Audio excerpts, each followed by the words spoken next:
আসসালামু আলাইকুম প্রিয় এইচএসসি শিক্ষার্থীরা। ইংলিশ ফার্স্ট পেপারে সবথেকে ভয়ের একটা জায়গা হলো রিয়ারেন্স। আর এটা ভয়ের জায়গা হওয়া স্বাভাবিক, কারণ একটা সিকোয়েন্স যদি ভুল হয় কোনোভাবে, তাহলে পুরা রিয়ারেন্সটা কোনোভাবে না কোনোভাবে মিস্টেক হয়ে যায়, কোনো না কোনোভাবে সিকোয়েন্সগুলো আর মিলানো যায় না। তো আজকের ক্লাসে আমি রিয়ারেন্সের যে কয়েকটা টাইপ আসার সম্ভাবনা আছে এবং যেইগুলা রিয়ারেন্স আসার সম্ভাবনা আছে এইগুলা নিয়ে আলোচনা করব।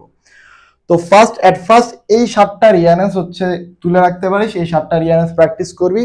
এই 7টা রিয়ারেন্স আসার সম্ভাবনা অনেক বেশি, কারণ যে কোনো বোর্ডেরই হোক, হোক সে ঢাকা বোর্ড, হোক চট্টগ্রাম বোর্ড, হোক দিনাজপুর বোর্ড, যে কোনো বোর্ডের জন্য এই 7টা রিয়ারেন্স হচ্ছে অনেক ইম্পর্টেন্ট। তো এই 7টা রিয়ারেন্স সুন্দর মতো করে তুই দেখে নিবি, গল্পের মতো করে পড়ে নিবি। এখন এই 7টার বাইরে যদি কোনো টাইপের রিয়ারেন্স আসে, তখন তুই কি করবি? এমন একটা রিয়ারেন্স আসলো যেটা তুই জীবনে দেখিস নাই, হয়তোবা এমন একটা রিয়ারেন্স আসলো যেটা তুই এর আগে কোনোদিন পড়িস নাই, সেই ক্ষেত্রে রিয়ারেন্স গুলা তুই কিভাবে সলভ করবি সে নিয়মগুলা নিয়ে আজকের ক্লাসে আলোচনা করব। তো দেখ, রিয়ারেন্স এর মোটামুটি 3টা টাইপের কোশ্চেন হয়। একটা হলো লাইভ স্টোরি সংক্রান্ত, অর্থাৎ কোন একটা ব্যক্তি জীবনী তুলে দিবে, হোক সেটা রবীন্দ্রনাথ ঠাকুর, যেমন দেখতে পাচ্ছিস, নেলসন ম্যান্ডেলা, এরকম ধর কাজী নজরুল ইসলাম, অথবা আরো বেশ কিছু বিশেষ ব্যক্তির কিছু জীবনী তুলে দিতে পারে এবং সেটা সলভ করতে বলতে পারে। অথবা আরেকটা টাইপ হলো ডিসক্রিপটিভ টাইপ, অর্থাৎ কোনো একটা গল্প, কোনো একটা স্টোরি, এমন কোন একটা স্টোরি বললো যেখানে ধর একটা গার্মেন্টসে আগুন লাগছে, অথবা একটা ফকির ভিক্ষা করতেছে, তার একটা স্টোরি সুন্দর মতো সাজাইছে, সেটাকে তোকে রিয়ারেন্স করতে বললো। অথবা হিস্টোরি টাইপের কোনো একটা রিয়ারেন্স দিতে পারে। এই 3 টাইপের বাইরে আর কোনো রিয়ারেন্স আসার সম্ভাবনা নাই। এখন এই 3 টাইপের, তোর যদি 7টার বাইরে যদি কোনো একটা রিয়ারেন্স আসে, এই 3 টাইপের মধ্যেই আসবে। এখন এই 3 টাইপের রিয়ারেন্স গুলা কিভাবে সলভ করতে পারিস? তো দেখ, লাইভ স্টোরি টাইপের যেইগুলো রিয়ারেন্স হয়, তার প্রথমটা হয় ইনিশিয়ালাইজেশন, মানে প্রথম যেই ওয়ার্ডটা শুরু হবে সেটা হচ্ছে ইনিশিয়ালাইজেশন। এখন ইনিশিয়ালাইজেশনের মধ্যে কি পড়ে, যে তোর যেই ব্যক্তিটার জীবনে নিয়ে গল্পটা শুরু হইতেছে, ওকে নিয়ে একটা লাইন তো লেখা থাকবে, সো ওই লাইনটা তুই প্রথমে লিখবি।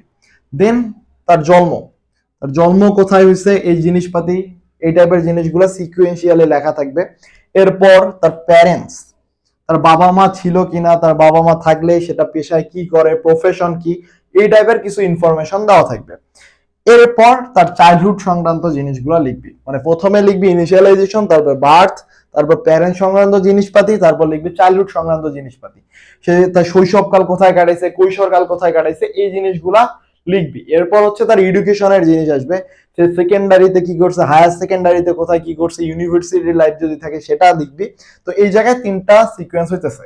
এরপর সে এই টাইমের মধ্যে স্পেশাল ওয়ার্ক কি কি করছে, তার ওই সিজন অফ টাইমের মধ্যে সে যদি স্পেশাল কোনো ওয়ার্ক করে থাকে, সেই ওয়ার্কগুলা দেওয়া থাকবে, সেই ওয়ার্কগুলো তারপর লিখবি। এডুকেশনের পরে স্পেশাল ওয়ার্ক লিখবি। এরপর দেখবি স্পেশাল ওয়ার্কের পরে দেখবি যে তার কোনো রোগে আক্রান্ত হয়েছে কিনা এবং রোগাক্রান্ত হওয়ার পর মৃত্যু হয়েছে কিনা, এটা হচ্ছে ফাইনাল পয়েন্ট। এবং লাস্ট পয়েন্টে সে যদি কোনো অনার পায়, সে যদি কোনো সম্মান পায়, কোনো যদি পদক প্রাপ্ত হয়, ধর কেউ 21-এ পদক প্রাপ্ত হয়েছে, সে তো মরার পরেই প্রাপ্ত হয়েছে, তো ওই লাইনটা একবারে সবার শেষে ফাইনালি লিখবি। তো সিকুয়েন্সটা বুঝতে পারতেছিস? প্রথমে ইনিশিয়ালাইজেশন, অর্থাৎ ওই ব্যক্তিটার পরিচয়, সে ব্যক্তিটা কে সে বিষয়ে একটা ধর লেখা আছে, the rebel poet Rabindranath Tagore. Then তার জন্ম সংক্রান্ত কিছু আছে, তারপর তার বাবা মা কি করছে, দাদা ঠাকুর কি করছে, সবকিছু থাকবে। দেন হচ্ছে চাইল্ডহুডের সিকুয়েন্স ওইটাই, যে শৈশব কৈশোর, শৈশবে যদি কোনো সিকুয়েন্স তোর হচ্ছে ডেট আকারে দেওয়া থাকে, তুই দেখলেই বুঝতে পারবি যে এই সাল এই সাল এই সাল, ধর 1930-এ একটা ঘটনা ঘটছে, 1934-এ একটা ঘটনা ঘটছে, তো ওই অনুযায়ী সাজাবি।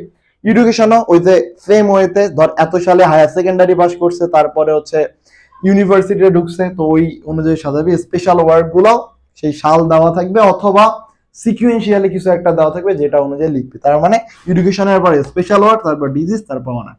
এটা গেল লাইভ স্টোরি সংক্রান্ত কোনো যদি রিয়ারেন্স আসে, সেই ক্ষেত্রে তুই এভাবে লিখতে পারিস।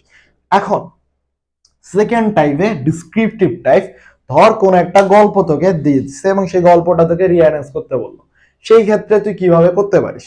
সেই ক্ষেত্রে দেখ, প্রথমে করবি ইনিশিয়ালাইজেশন, মানে সেম, যে ওই গল্পটার কোন একটা পয়েন্ট দেওয়া থাকবে, যে পয়েন্টটা দিয়ে গল্পটা শুরু হবে। তার আগে তোকে হচ্ছে ওই গল্পটা যে 10টা লাইন দেওয়া আছে, 10টা লাইন সুন্দর মতো 3-4 বার পড়বি, পড়লেই বুঝতে পারবি যে কোন লাইন দিয়ে গল্পটা শুরু হওয়া উচিত। এরপর দেখবি যে ওই গল্পে গুড সাইড গুলা কি কি দেওয়া আছে। এখন ধর ওই গল্পটা কোন একটা লাইক কোন একটা ধর হচ্ছে গাড়ি সংক্রান্ত কোনো একটা গল্প, অথবা কোনো একটা ধর পুকুর সংক্রান্ত গল্প, অথবা কোনো একটা মরাল স্টোরি। সো সেই মরাল স্টোরি গুড সাইড গুলা কোন দিকে যাইতেছে, যদি গুড সাইড দেওয়া থাকে তো থাকলো, সেই গুড সাইড গুলো আগে লিখবি। এরপর যদি ব্যাড সাইড দেওয়া থাকে ব্যাড সাইড গুলা লিখবি, যে কতগুলা ব্যাড সাইড গুলা সিকুয়েন্সিয়ালি লিখবি। এরপর হলো সেটার প্রবলেম কি, মানে ধর এমন গল্প হইতে পারে যে একটা রাজ্যে একটা রাজা ছিল, সেই রাজ্যের কিছু প্রবলেম আছে, সেই প্রবলেম গুলা আছে, তো একজন আসলো সেই প্রবলেম গুলা দেখলো, দেখার পর সেই প্রবলেম গুলা সে সলভ দিবে, তাই তো? প্রবলেম গুলা সলভ দেওয়ার পর সেই প্রবলেমের সলভের পর একটা মরাল স্টোরি আসবে, সেই মরালটা হচ্ছে ফাইনাল। তো গল্পটা এমন হইতে পারে যে ইনিশিয়ালাইজেশনটা এমন হইতে পারে যে একটা রাজ্যে একটা রাজা ছিল, তো রাজার ধর রাজকন্যা আছে, তো রাজকন্যার কিছু গুড সাইড দেওয়া আছে, রাজকন্যার কিছু ব্যাড সাইড দেওয়া আছে। এরপর আরেকজন আসলো, সেটার প্রবলেম গুলা খুঁজলো, প্রবলেম সলভ হইলো, দেন হচ্ছে মরাল স্টোরি।